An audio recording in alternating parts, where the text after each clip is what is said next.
Om Swastiastu. Tapi selamat minggu latte, salam sujud karindam lempang. Saudara sekalian, kita bertemu dalam mata kuliah Ayurveda yang dalam kesempatan ini kita akan membahas asal-usul dari perkembangan Ayurveda. Dalam pertemuan sebelumnya, sebelum kelas kita menjadi kelas online ini, kita sudah membahas tentang apa itu Ayurveda, mengapa kemudian Ayurveda dimasukkan sebagai salah satu pengetahuan yang kemudian menjadi bagian dari pustaka Weda.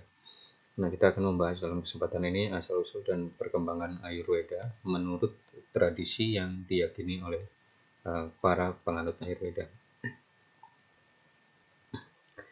Apa yang akan kita bahas dalam kesempatan ini adalah yang pertama adalah asal-usul ilmu pengobatan Ayurveda, kemudian tokoh dan kitab-kitab yang membahas tentang Ayurveda, lalu akan kita bahas juga sekilas perkembangan tentang Ayurveda, bagaimana Ayurveda bisa bertahan dari masa lampau hingga sekarang dan masih tetap berkembang. Saudara sekalian, sebagaimana sudah kita pernah bahas sebelumnya bahwa asal-usul dari Ayurveda itu dalam kitab-kitab Purana salah satunya diceritakan tentang adanya Samudra Mantana atau Sagar Mantana, di mana para dewa dan para raksasa bekerja sama untuk mengaduk atau mengocok lautan susu Sagar Mantan yang kemudian tujuannya adalah menghasilkan amrita. Nah, dari proses pengadukan lautan susu inilah kemudian salah satunya muncul sosok yang dinantikan, yaitu Sri Danwantari. Sri Danwantari inilah yang kemudian muncul dengan membawa kumba atau kalasam. Ini dalam bahasa Sanskerta disebut dengan kumba atau kalasam yang dibawa oleh Sri Danwantari dan berisi amrita yang dikocok oleh yang dicari oleh para dewa dan para asura diperebutkan tersebut. Nah, Sri Danwantari inilah yang kemudian dalam berbagai literatur tentang Ayurveda diyakini sebagai bapak pengobatan dari Ayurveda. Disinilah Sri Danwantari ya yang hadir muncul membawa amrita, dan kemudian salah satu referensi juga mengatakan bahwa sebenarnya pengetahuan Ayurveda ini sudah selanjutnya berkembang di kalangan para dewa. Bahkan ada yang menyebut bahwa sebenarnya pengetahuan Ayurveda ini sudah ada sejak awal mula dunia diciptakan oleh Dewa Brahma.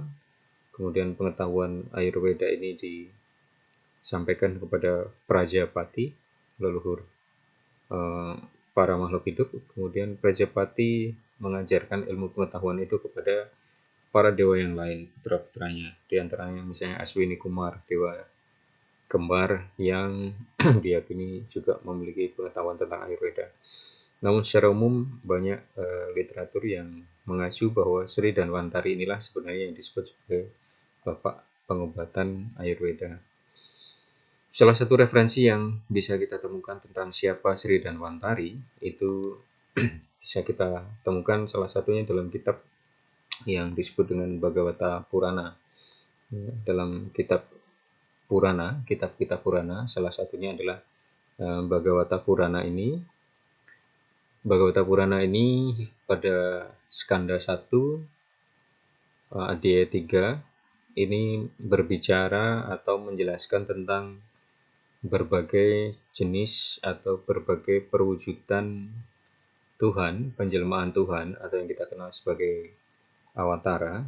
Ya, selama ini kita mengenal hanya ada 10 awatara, tetapi dalam banyak literatur Weda dikatakan bahwa sebenarnya 10 awatara itu hanya yang utama. Sesungguhnya ada banyak awatara Tuhan yang lain, khususnya awatara Wisnu, yang jumlahnya tidak terhingga, tetapi beberapa di antaranya yang tercatat adalah diurutkan. Misalnya kita tahu lalu ada Kurma Awatara, ada Matsya Awatara, Waraha Awatara, dan seterusnya. Lalu dalam Srimad Bhagavatam atau Bhagavata Purana inilah dikatakan bukan hanya 10 ya awataranya, ada banyak penjelmaan yang lain. Lalu dalam urutan-urutan yang diuraikan itu disebutkan sloka ini. Dan mantaram dua dasamam trayo dasamame waca apa yayat suran anyan mohin ya mohayan stria. Jadi ada nama Danwantari atau Danwantaram ya. Di sini Danwantari ini adalah nama dewa pengobatan Weda yang tadi sudah kita sebutkan, yang disebut muncul sebagai penjelmaan ke-12 dari Wisnu. Kemudian di ayat ini juga sekaligus disebutkan penjelmaan atau awatara yang ke-13 yang disebut dengan Mohini ya. Ini namanya Mohinya. Disebutkan di sini adalah adanya kemunculan Danwantara sekaligus Mohini yang muncul sebagai dewi yang sangat cantik. Jadi Wisnu muncul sebagai dewi yang sangat cantik yang kemudian tadi ya memberikan minuman kekekalan kepada para dewa atau Amrita. Tadi kita tahu bahwa dari pengadukan lautan susu ini nanti muncul Danwantari yang membawa Amrita. Lalu setelah tahu bahwa Danwantari membawa Amrita ini, para dewa dan para raksasa kemudian saling berebut. Mereka berperang untuk memperebutkan tirta Amrita yang kemudian juga diyakini sebagai ilmu pengobatan. Karena Amrita itu membuat hidup kekal ya. Amrita artinya hidup kekal. Nah, di sinilah kemudian ya Mohini yang penjelmaan Wisnu itu muncul untuk mengelabui para asura ya dengan cara memegang kalasam. Ini digambarkan di sini, memegang kalasam yang tadinya dibawa oleh Sri Danwantari untuk kemudian Mohini inilah yang akan membagikan Amrita itu kepada para dewa dan para raksasa. Kita tahu pada akhirnya nanti dalam Purana diceritakan bahwa Amrita ini hanya dibagikan kepada para dewa, lalu para raksasa tidak mendapatkan bagian yang sesungguhnya atau Amrita yang asli. Karena kalau para raksasa atau orang-orang jahat Asura ini mendapatkan Amrita, pastilah mereka akan hidup kekal, padahal mereka ini adalah makhluk-makhluk yang sifatnya selalu melakukan adharma, sehingga Amrita diselamatkan oleh Mohini ini. Jadi inilah salah satu referensi tentang Sri Danwantari ya, munculnya Dewa Danwantari sebagai pemegang Amrita yang kemudian disebut sebagai bapak pengobatan Ayurveda.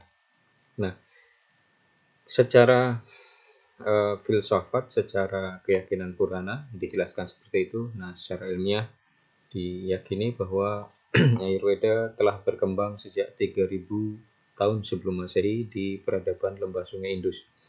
Kita tahu bahwa lembah sungai Indus ini diakui sebagai peradaban tertua manusia yang ditemukan.